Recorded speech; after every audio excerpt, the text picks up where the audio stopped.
is up, everyone?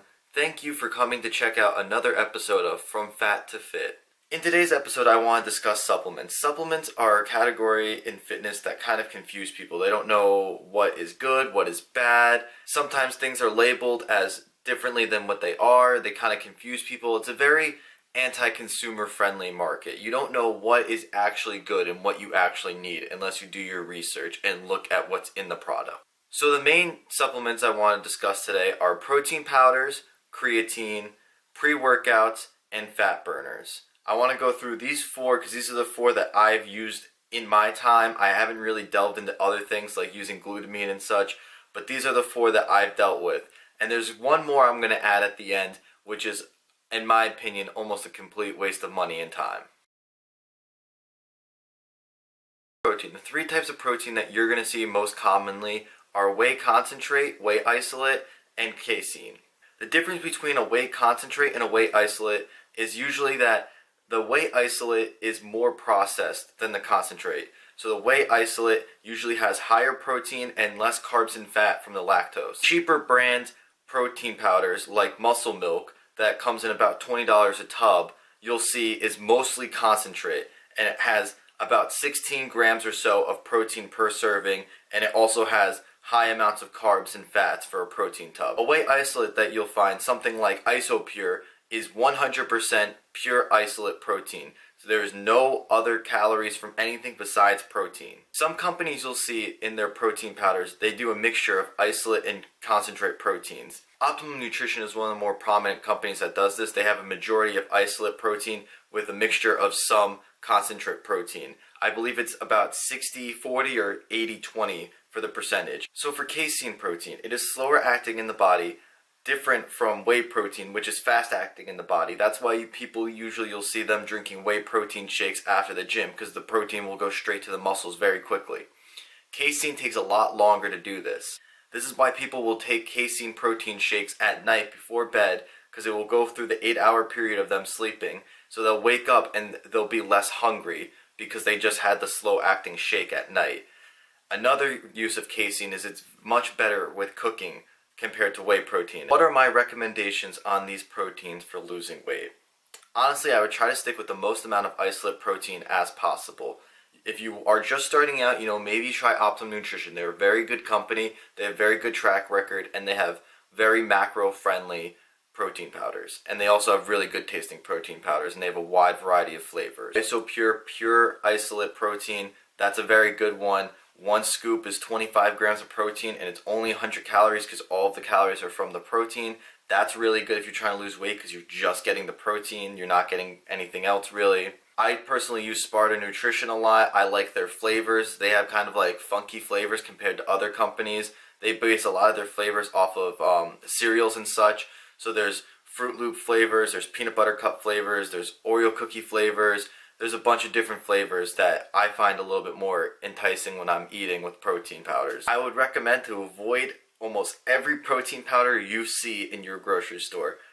Almost 99% of the protein powders you see in your grocery store are going to be concentrates because they're not going to sell a high amount of an isolate. You might see small tubs of Optimum Nutrition, but you usually don't see much more than the 1 or 2 flavors of Optimum Nutrition. A lot of these other companies, though, I do not like to mess with. Do not use Muscle Milk. I used to use Muscle Milk protein, and that is one of the worst proteins. It doesn't taste good, it doesn't smell good, and it's just not nutritious, and it's not macro friendly at all. So I would just avoid that protein entirely and other proteins in your grocery store. If you're trying to buy protein, go on Amazon or go to these companies' websites directly and buy it from them there. I wouldn't entirely recommend casein protein, but if you want to spend the extra money, go ahead. There's nothing wrong with casein protein. It's just if you're starting out and you're trying to lose weight, I would stick with the most pure isolate form of whey you can possibly find. Next, I want to discuss creatine, because creatine is probably one of the best supplements you can take besides protein powder. What creatine does in the body is it absorbs water into your muscles, so your muscles are more hydrated, so you'll feel stronger, you'll gain a little bit of weight because you're retaining a little bit more water in your muscles, you'll look a little bit bigger, and you'll recover faster from workouts. Now, creatine isn't ridiculous in its beneficial factors. People like to say that creatine will make you huge and everything. It doesn't. It's not like a steroid. The most you'll get out of creatine is maybe a 5% increase in your strength, which, if that's what you're looking for, a 5% increase is a lot. And a lot of people take creatine because there's just so much research on it. It's just one of those substances that just doesn't have any real bad side effects to it. There are some studies that show that if you are predetermined for baldness in your family, then you may get bald a few years sooner than not with creatine. But that's not really solid studies. There's some studies that claim it and some that don't. So baldness would be the only thing that creatine would cause. But again, it's not a solid study. That's just a slight warning I'm giving you, because there are some scientific literature out there that show it and a lot that doesn't. No side effects for creatine. It doesn't make you break out. It doesn't give you roid rage or anything. Creatine is not a performance enhancing drug. It is not a PED. Unlike what some people think, creatine isn't going to do anything poor to your body. It's just going to help you. It will make you stronger, but it's not going to hurt you in any way. Daily recommendation of creatine is 3 to 5 grams per day. That's a pretty good one. Some people say to oversaturate your body first, or do 20 grams for a week or so and then go down to 5.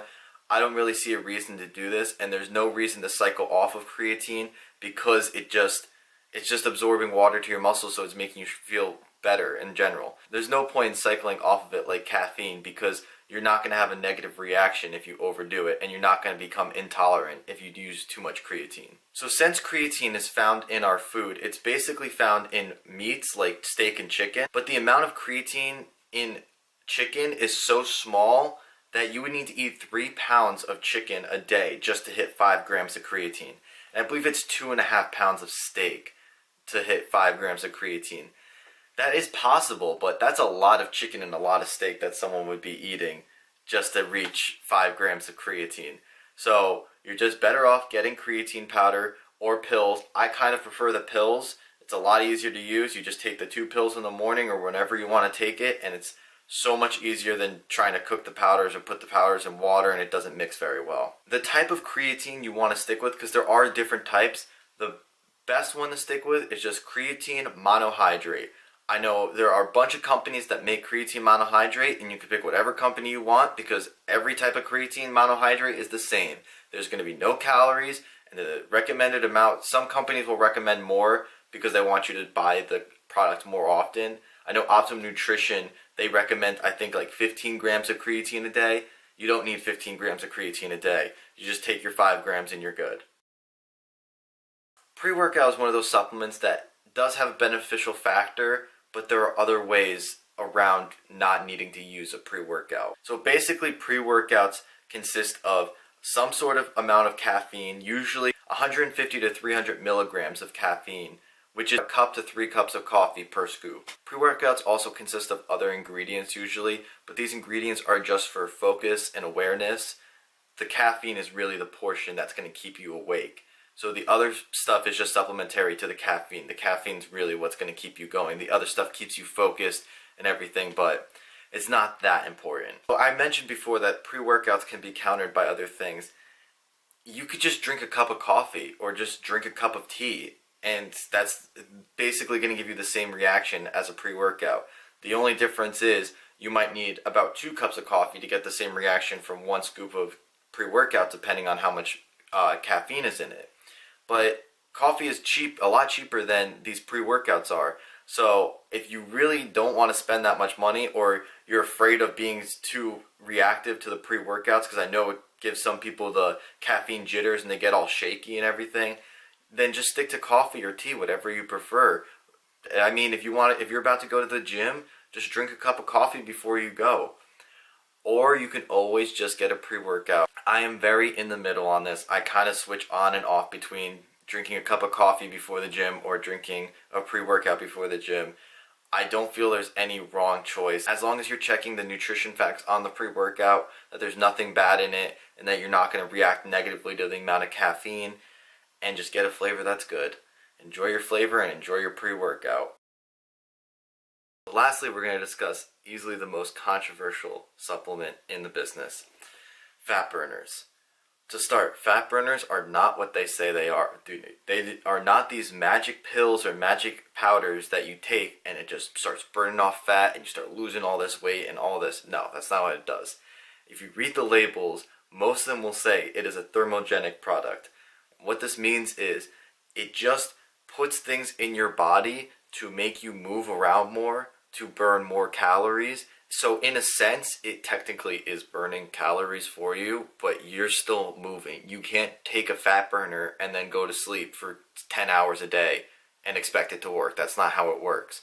You're going to take it and you'll move around a little bit. And some of the ways they do this is by putting caffeine in it. That's why a lot of these will recommend you not to take it multiple times a day. A lot of them will say take 1 scoop in the morning, and maybe if you can handle it, take 1 in the afternoon after like a certain amount of time.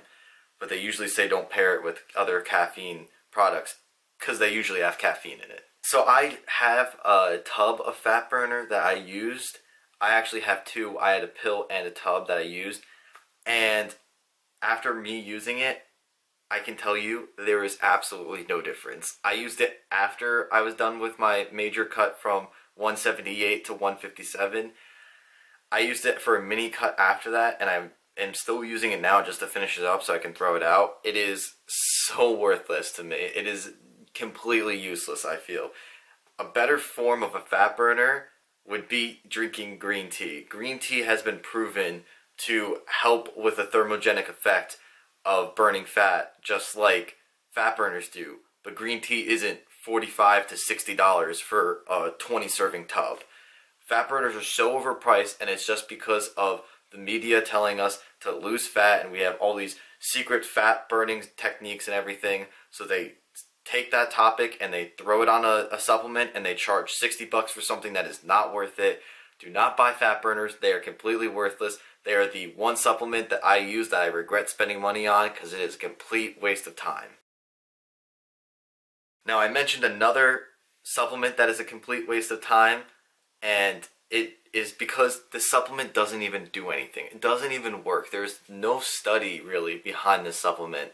The mindset behind it makes sense, but the actuality doesn't make sense. This is a BCAA.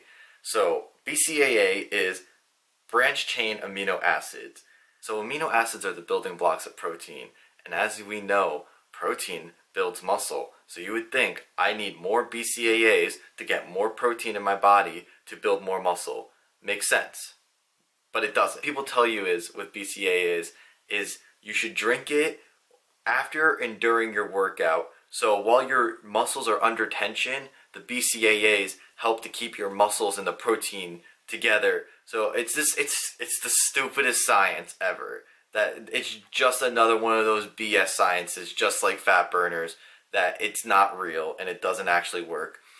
I used multiple tubs of BCAAs. First off, a lot of the tubs I got tasted disgusting, and I couldn't even handle finishing them. That's why I still have some left, because they just don't taste good. I have one now that I had from like 6 months ago that I used only to try to retain muscle, because there are some studies that taking BCAAs may help you retain muscle if you're losing weight, but I don't really think it's a lot of muscle because I still lost a lot of muscle mass when I was losing weight at that point. So I wouldn't recommend you buying BCAAs either. They're also, just like pre-workouts, they're very expensive for no reason at all. It's just stupid. Also, BCAAs are found in your freaking food and in most of the freaking protein powders you eat. So there is no point in buying it. Just buy a protein powder with BCAAs in it. Guess what? Optimum Nutrition has 5 grams of BCAAs per serving. So there's no point in using this. So to wrap this video up, you're going to only want to stick to caffeine, but real caffeine probably. More like, you can get your pre-workouts if you want to spend the money, but stick to caffeine like green tea and coffee, your isolate and casein protein powders, and your creatine. Those are the 3 things I will recommend you to get. Everything else is either worthless, not worth your money, or just completely overpriced. In the description of this video, I'm going to put links to supplements that I like. I'll have a link to Spartan Nutrition. I'll have a link to Optimum Nutrition and some other ones that I think are good supplements to try and to buy. and that I would personally back. Hope you guys enjoyed this video. I know I got a little bit boiled towards the end, but that's because when you spend so much money on all these products because you read the product and you're told that it's going to do this for you, and then you realize that it's just crap, it kind of burns. So I'm trying to save you guys from getting this burn. So please take my advice. Only use caffeine, creatine, and protein powders. And you don't even need to use pre-workout. Just drink coffee or tea. Even tea will help you burn fat because the thermogenic effect. Just avoid fat burners, avoid BCAAs, and if you want to spend the money, get a pre-workout. But that's about it for this video. I'm going to wrap it up. Thank you again for watching. I will see you in the next video. Have a great day, guys. Peace out.